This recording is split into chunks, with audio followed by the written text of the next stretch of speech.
Today I have a pretty neat and unique powder actuated tool, the Hilti DX-500.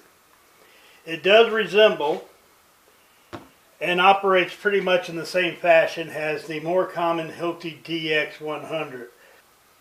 You'll notice on the DX-500 that the firing mechanism is a lot bigger and heavier along with the rest of the tool.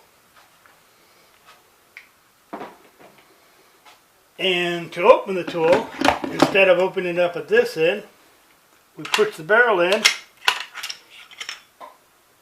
and twist it to the left. I keep twisting it to the right. And remove the barrel assembly. There's the piston.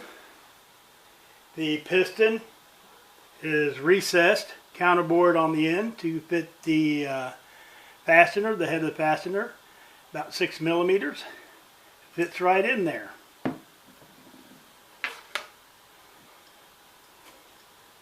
Let me remove this piston for a minute. You'll notice that there's tabs on the piston right here. There's 3 of them. And they fit inside these grooves in the barrel. So you have to set it in there and twist it and line it up and then shoot it. The firing mechanism's right here where the powder load goes. And that would set inside this recess here, the powder load down at the end. When you strike it, it drives the fastener and in turn, drives the piston and then in turn drives the fastener. Here's another piston. This piston has a larger counterbore in it and it is for 3/8 threaded studs. It fits right over it and will drive the 3/8 threaded stud in the same fashion. This rubber boot is removable and it doesn't look like the operator who had this tool ever used that rubber boot, and I probably won't either. So once we get our piston in it and everything, we stick the powder load in there, insert the barrel, twist it till it locks, and you'll see that these 2 tabs, well, there's only one, that tab there has to line up in there someplace. There it is. And then it's ready to fire.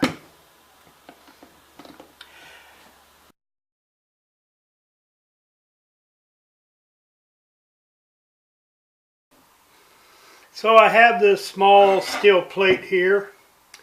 It's 3/8 of an inch thick. Curious to see what this tool will do in driving a threaded stud into that piece of steel.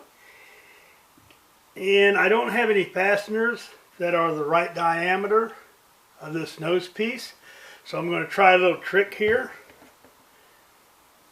No tip on the end of the stud.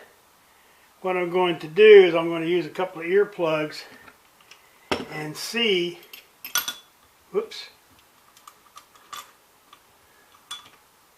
see what that does. If it'll center it, let's push it in there and hold it in. I think it'll work. So let's give it a shot.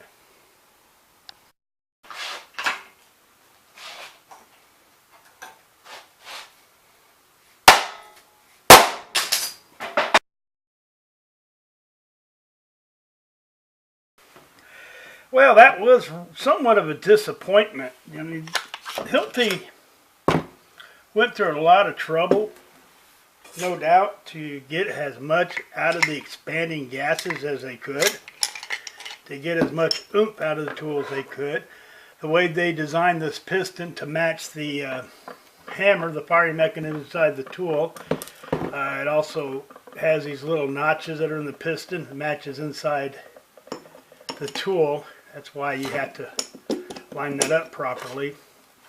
You know, they did what they could to get as much gas out of that tool, direct it towards the fastener, and it didn't really do too bad. I mean, this is a pretty thick piece of steel. It's 3/8 of an inch, and it did get the tip in. But I'm still somewhat disappointed. I was hoping it'd do better than that. At any rate, it is what it is, and thanks for watching.